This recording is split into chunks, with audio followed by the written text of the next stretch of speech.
Fashion designer എന്ന നിങ്ങളുടെ സ്വപ്നം യാഥാർത്ഥ്യമാക്കൂ. ഭാവി സുരക്ഷിതമാക്കൂ. കൂടുതൽ വിവരങ്ങൾക്ക് ഓഫീസുമായി ബന്ധപ്പെടുക. Oyak tower, Nilambur road, Wandoor. Branch Kalikavu. Oyak, transforming dream into reality.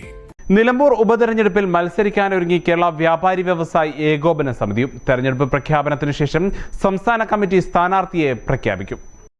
Nilambur ഉപതെരഞ്ഞെടുപ്പിൽ കേരള വ്യാപാരി വ്യവസായി ഏകോപന സമിതി സ്വന്തം സ്ഥാനാർത്ഥിയെ മത്സരിപ്പിക്കാൻ തീരുമാനിച്ചു. മലപ്പുറത്ത് നടന്ന ജില്ലാ സെക്രട്ടേറിയറ്റ് യോഗത്തിലാണ് തീരുമാനം. വർഷങ്ങളായി മാറി മാറി വരുന്ന സർക്കാരുകൾ ചെറുകിട വ്യാപാര മേഖലയോട് കാണിക്കുന്ന അവഗണനയിലുള്ള പ്രതിഷേധം അറിയിക്കാൻ കൂടിയാണ് നിലമ്പൂരിൽ മത്സരിക്കാൻ തീരുമാനിച്ചത് എന്ന് ജില്ലാ vice president Vinod P Menon പറഞ്ഞു. വ്യാപാരികൾ വർഷങ്ങളായിട്ട് ആവശ്യപ്പെട്ടുകൊണ്ടിരിക്കുന്ന ഒരുപാട് കാര്യങ്ങളുണ്ട്. വ്യാപാര മന്ത്രാലയം അടക്കമുള്ള ഒരുപാട് കാര്യങ്ങൾ എത്രയോ വർഷങ്ങളായിട്ട് വിവിധ ഗവൺമെന്റുകൾ വന്നപ്പോഴൊക്കെ നമ്മൾ സംസാരിച്ചിട്ടുള്ള കാര്യങ്ങൾ ഇതുവരെ ആ കാര്യത്തിൽ ഒരു തീരുമാനം എടുക്കാൻ സാധിച്ചിട്ടില്ല. നിങ്ങൾക്കറിയാം, ഒരുപാട് ടാക്സുകൾ കൊടുത്തിട്ടാണ് ഒരാൾ കച്ചവടം ചെയ്യുന്നത്. ഇപ്പൊ തെരുവോര കച്ചവടമാണെങ്കിലും ഒക്കെ ഞങ്ങൾക്ക് എഗെയിൻസ്റ്റ് ആയിട്ടുള്ള കാര്യങ്ങളാണ് മുഴുവൻ.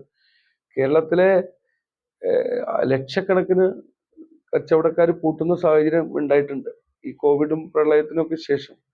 അപ്പൊ ഇവരെ ഞങ്ങളെ തിരിച്ചു കൊണ്ടുവന്ന് നമുക്ക് ട്രാക്കിലാക്കാൻ വേണ്ട സപ്പോർട്ടുകൾ നമുക്ക് കിട്ടുന്നില്ല.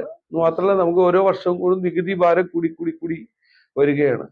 നമ്മൾ നിരന്തരമായിട്ട് ആവശ്യപ്പെട്ടിട്ടും നമുക്ക് ഈ കാര്യത്തിലൊന്നും ഒരു കൃത്യമായിട്ട് അഡ്രസ് ചെയ്യാനാളില്ല. അപ്പൊ സ്വാഭാവികമായിട്ട് നമ്മളെ കൊണ്ട് ചെയ്യാൻ പറ്റുന്ന കാര്യങ്ങൾ സംഘടിക്കുക, ശക്തരാവുക. അല്ല, കച്ചവടക്കാരുടെ ഭാഗത്തുനിന്ന് അത്തരത്തിലുള്ള ഇങ്ങനത്തെ ഒരു മത്സരിക്കാനുള്ള ഉദ്ദേശിച്ചത് തന്നെ ഞങ്ങൾ ഓരോ മീറ്റിങ്ങുകളിലും, ഇപ്പൊ മണ്ഡലത്തിലൊക്കെ പോകുമ്പോൾ നമ്മൾ ഓരോ മീറ്റിങ്ങുകളിൽ പങ്കെടുക്കുമ്പോഴും ഞങ്ങളോടുള്ള ഞങ്ങൾ മെമ്പർമാർ ആവശ്യപ്പെടുന്ന കാര്യം കൂടിയാണ്.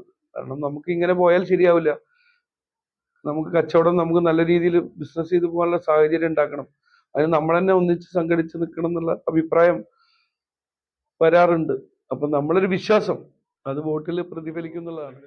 ചെറുകിട വ്യാപാര സ്ഥാപനങ്ങൾക്ക് ദിവസേന പൂട്ടുവീഴുന്ന സാഹചര്യമാണ് നിലവിലുള്ളത്. ഇതിൽ ശക്തമായ പ്രതിഷേധത്തിന്റെ വേദിയായി നിലമ്പൂർ ഉപതെരഞ്ഞെടുപ്പ് മാറും. നിലമ്പൂർ മണ്ഡലത്തിൽ 6000-ഓളം വ്യാപാരികൾ വ്യാപാരി വ്യവസായി ഏകോപന സമിതിയിൽ മെമ്പർഷിപ്പ് ഉള്ളവരാണ്. വ്യാപാരികളുടെ സംഘടനാ ശക്തിയുടെ ബലം ഈ ഉപതെരഞ്ഞെടുപ്പിൽ പ്രതിഫലിക്കും. വ്യാപാരി വ്യവസായി ഏകോപന സമിതിയുടെ അംഗങ്ങളും അവരുടെ കുടുംബങ്ങളും തൊഴിലാളികളും വോട്ട് ചെയ്താൽ മാത്രം 25,000-ലേറെ വോട്ടുകൾ ലഭിക്കും. കേരള വ്യാപാരി വ്യവസായി ഏകോപന സമിതി സ്വന്തം സ്ഥാനാർത്ഥിയെ നിർത്തി ഒരു നിയമസഭാ തെരഞ്ഞെടുപ്പിൽ മത്സരിക്കുന്നത് ആദ്യമാണെന്നും വിനോദ് പി മേനോൻ പറഞ്ഞു. വ്യാപാരികളെ കറവ പശുക്കളായി കാണുന്ന സർക്കാരുകളുടെ നിലപാടിലുള്ള പ്രതിഷേധത്തിന്റെ ഭാഗം കൂടിയായാണ് മത്സരിക്കാൻ സംഘടന തീരുമാനിച്ചത് എന്ന് വ്യാപാരി വ്യവസായി ഏകോപന സമിതി നിലമ്പൂർ മണ്ഡലം പ്രസിഡന്റ് പി സഫറുള്ള പറഞ്ഞു. KC അഷ്റഫും വാർത്താസമ്മേളനത്തിൽ പങ്കെടുത്തു. തിരഞ്ഞെടുപ്പ് പ്രഖ്യാപനത്തിന് ശേഷമായിരിക്കും സംസ്ഥാന കമ്മിറ്റി സ്ഥാനാർത്ഥിയെ പ്രഖ്യാപിക്കുമെന്നും അവർ പറഞ്ഞു. News bureau, Nilambur. സ്വന്തം ഹൈസ്പീഡ് ഇന്റർനെറ്റ്, നമ്മുടെ സ്വന്തം ഇന്റർനെറ്റ്.